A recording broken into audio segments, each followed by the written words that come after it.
আমরা অনেক সময় পার্ট অফ স্পিচ পড়ি, পড়ার পরে সংজ্ঞাগুলো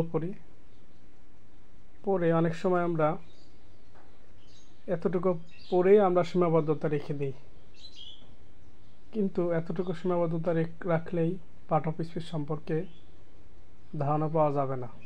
আর পার্ট অফ স্পিচ সম্পর্কে না জানলে পরবর্তীতে অন্য যে গ্রামারগুলো আছে সেইগুলো পড়া যাবে না।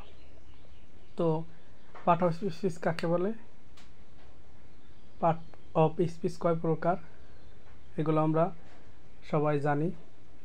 আজকে আমরা দেখব একটা বাক্যে পার্ট অফ স্পিচের যে 8টা ভাগ আছে সেই ভাগগুলো আমরা দেখব। প্রথমে যে শব্দটা আছে ওয়াও, এটা হবে আবেগ সূচক, অর্থাৎ আবেগ সূচক যে শব্দগুলো সেটা হবে ইন্টারজেকশন। তারপরে আছে দাটা হলো আর্টিকেল। আমরা জানি আর্টিকেল দুই প্রকার, একটা হলো ডিফাইনেট আর্টিকেল আর একটা হলো ইনডিফাইনেট আর্টিকেল। একটা নির্দিষ্ট বাচক আর একটা অনির্দিষ্ট বাচক। নির্দিষ্ট বাচক দা আর অনির্দিষ্ট বাচক এ এন। তাহলে দ্বিতীয় যে শব্দটা দা, এটা কি আর্টিকেল। তারপরে যে কেলেবার, সেটা অ্যাডজেক্টিভ, কারণ অ্যাডজেক্টিভ হলো কোনো ব্যক্তি বা বস্তুর দোষ গুণ বোঝায়। তাহলে এই যে বালক কেমন চালাক, তাহলে বালকের গুণ বোঝাইছে। তারপরে যে শব্দটা আছে বয় একটা নাউন আবার ভাগ আছে 5 প্রকার। যাই হোক, পরবর্তীতে আমরা এই নাউন সম্পর্কে যাব। নাউন মানে নাম, এই নাম আবার বিভিন্ন ক্যাটাগরি আছে।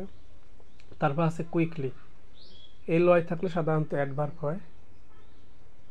তারপর আছে গ্যাপ মানে দেওয়া, কর্ম বোঝাচ্ছে অর্থাৎ কাজ বোঝালে সেটা হয় ভার্ব। তারপরে হিস মানে ওই বালকের পরিবর্তে হিস নাউনের পরিবর্তে যেটা হয় সেটা প্রোনাউন। তারপরে লিটিল মানে কম, ওই যে কম বা বেশি অর্থাৎ দোষ গুণ বোঝায়, সেটা অ্যাডজেক্টিভ।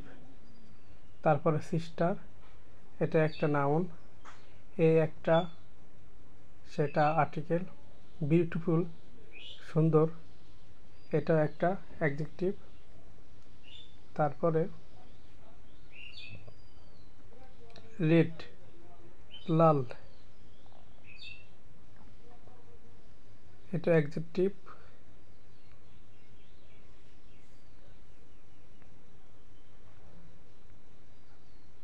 এই ফুলটা কেমন লাল, এই যে ফুল একটা নাউন, এটা দোষ গুণ বোঝাইছে।